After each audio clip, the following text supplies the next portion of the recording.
Apakah zikir setelah sholat boleh dikerjakan sambil berjalan keluar masjid karena ada keperluan? Boleh saja, nggak ada masalah. Tapi antum kehilangan ya, doa malaikat. Karena hadis Nabi SAW, siapa yang habis selesai sholat tidak berdiri dari mushollahnya, tidak berbicara dengan orang di sebelahnya, tidak membatalkan wudhunya, sambil berzikir dia lagi duduk di situ, gitu kan?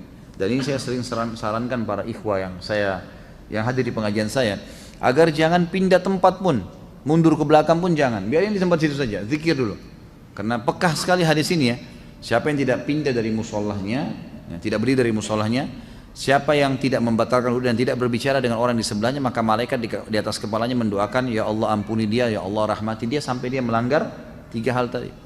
Ini kehilangan. Makanya para ulama mengatakan biasanya syaitan menghiasi ya, atau mengingatkan macam-macam pekerjaan kita sehingga kita terlewatkan dari doa malaikat ini. Maka jangan disia-siakan.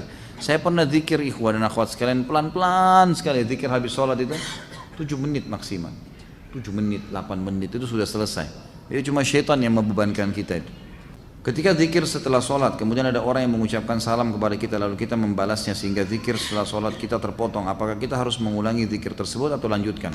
Lanjutkan saja, tidak ada masalah. Nabi SAW pernah melakukan hal tersebut. Jadi pernah beliau SAW dalam hadis Bukhari selesai sholat ya, asar, tiba-tiba beliau langsung dengan cepat sekali, begitu salam lagi zikir, berdiri dengan sangat cepat melewati para sahabat, sampai para sahabat yang meriwayatkan hadis ini berkata, kami heran dengan kecepatan Nabi SAW dalam cepatnya gerakan Nabi SAW itu. Maka setelah itu pun, setelah beberapa saat Nabi SAW balik lagi dan duduk lagi, berzikir lagi. Lalu salah seorang di antara kami bertanya, ya Rasulullah, ada apa? Kata Nabi SAW, tadi saya tiba-tiba teringat di rumah saya ada kurma sedekah yang sudah saya niatkan mau keluarkan, maka saya tidak ingin itu tertunda, maka saya pun segera mengeluarkannya, lalu kemudian saya balik berzikir.